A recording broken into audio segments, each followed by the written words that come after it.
offence. It is this credible information that is required to be considered and analysed by the government. It is thus clear that the parameters that govern the according of approval should be completely different, and the government would have a much wider discretion while considering the request of the IO. I am on a different point, Bharat. I am not on this point. I am not on this perceived collision between your lordship's wording and this wording. I am on a totally different point. Who is all this? It is not a direct lateral entry by somebody without the police officer IO, whether he does this much application of mind or this much. It is he who does it, not a lateral entry bypassing him or overriding him. That's my argument. Page 37, para 46. Law accepts there be different standards for granting approval to investigate or granting of a sanction. One cannot be equated with the other. To put it differently, the parameters that are to be applied to investigate a public servant are not as stringent as the parameters which provide for granting sanctions. This is what is... no, that's true. The application of mind varies from 17 to 19. Let us, for my purposes, accept that.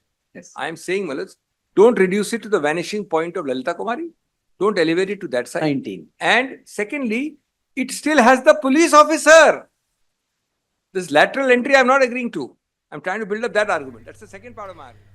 CM ಪರ ಅಭಿಷೇಕ್ ಮನು ಸಿಂಘ್ವಿ ಅವರು ವಾದ ಮಂಡಿಸ್ತಾ ಇದ್ದಾರೆ.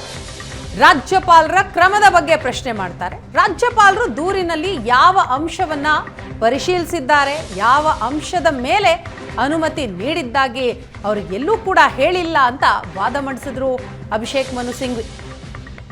ಸಂಪುಟದ ಶಿಫಾರಸ್ಸಿನ ಇಂತಹ ಭಾಗ ತಪ್ಪು ಅಂತ ರಾಜ್ಯಪಾಲರು ಹೇಳಬೇಕಾಗಿತ್ತು, ಅದು ಹೇಳಿಲ್ಲ. ಇದ್ಯಾವುದನ್ನು ರಾಜ್ಯಪಾಲರು ತಮ್ಮ ಆದೇಶದಲ್ಲಿ ಉಲ್ಲೇಖನೆ ಮಾಡಿಲ್ಲ. ರಾಜ್ಯಪಾಲರು ಪಕ್ಷಪಾತದಿಂದ 6 ಪುಟಗಳ ಆದೇಶ ನೀಡಿದ್ದಾರೆ. ರಾಜ್ಯಪಾಲರ ಆದೇಶದಲ್ಲಿ ಪರಿಶೀಲಿಸಿದ ಫೈಲ್ಗಳ ಉಲ್ಲೇಖನೇ ಇಲ್ಲ. ಯಾವ ಟಿಪ್ಪಣಿಯ ಆಧಾರದ ಮೇಲೆ ನಿರ್ಧಾರ ಅಂತ ರಾಜ್ಯಪಾಲರು ಹೇಳಿಲ್ಲ.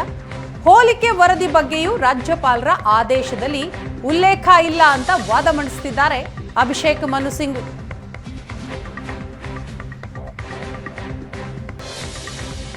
Almost, it's a safeguard for a limited class of people. True, it is public servant. Now, in this functioning, the police station, yes, police officer should seek approval, no doubt about it. In a private complaint, where police officer is not involved, police officer comes into picture only when 156(3) or 175 reference happens. Reference happens for what? For registration of a crime.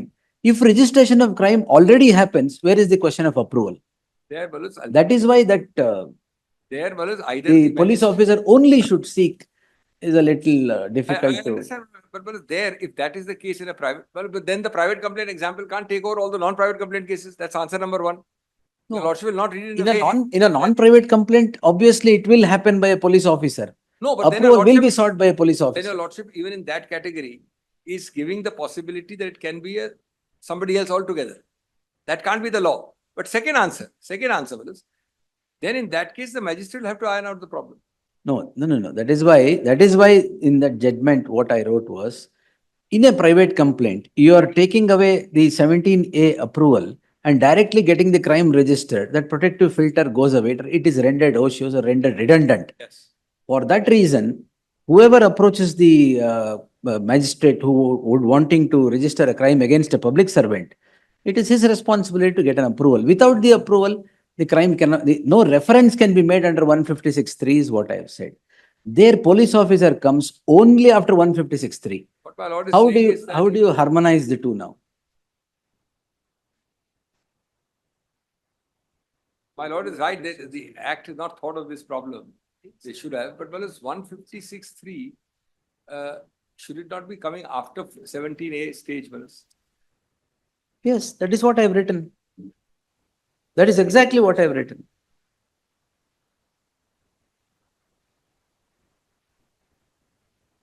No, Balus. Kindly consider this. If this interpretation is given, will the protection given under 17A still continue to be available to a public servant?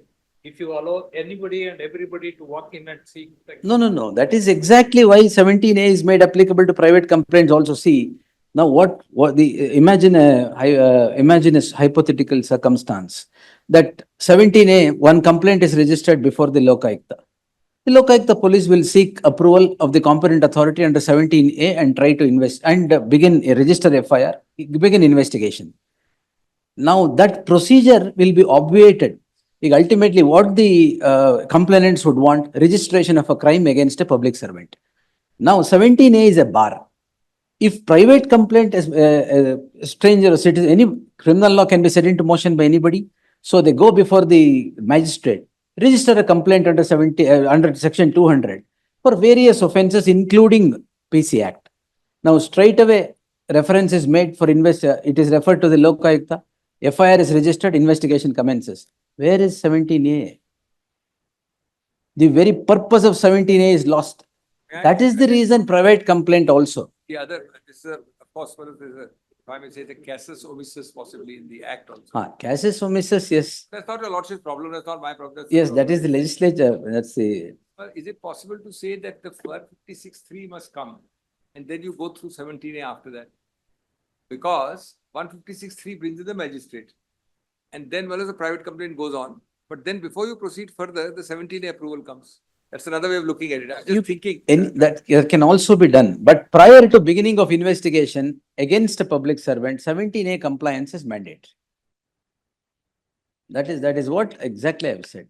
Because what used to happen in so many cases is, they don't go before the Lokayukta, they don't go before the police. You go Straight away register a private complaint. And once it is referred for investigation, the police have no jurisdiction except to register the crime. Qualifying 17A. So defying 17A.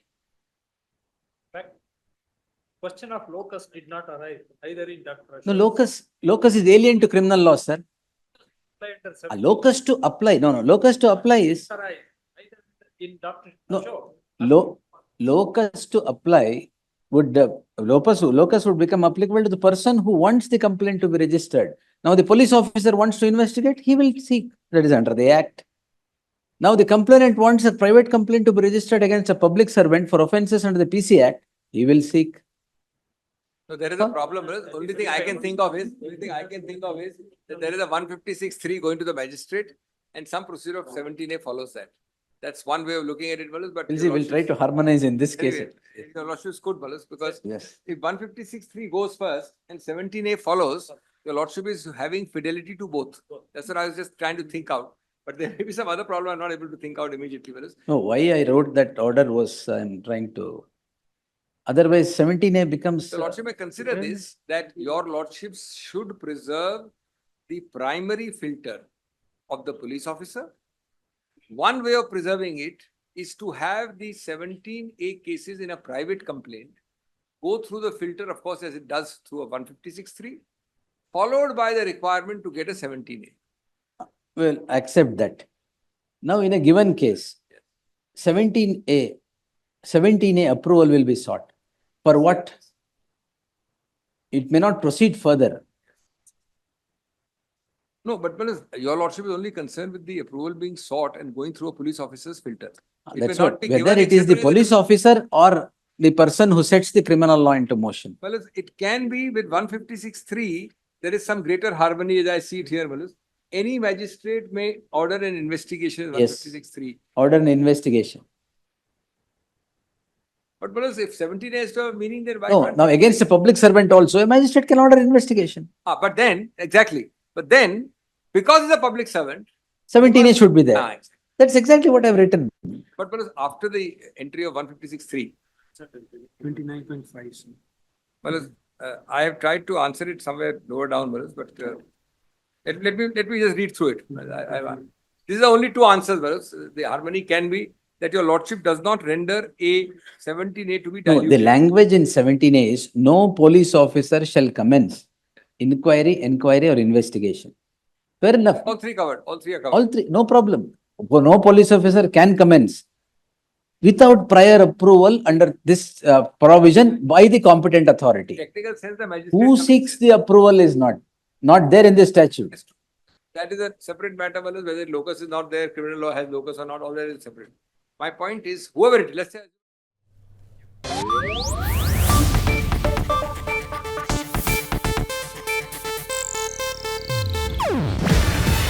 ಇದು Asianet news network ಪ್ರಸ್ತುತಿ. ನೀವು ನೋಡ್ತಿದ್ದೀರಾ Asianet ಸುವರ್ಣ news.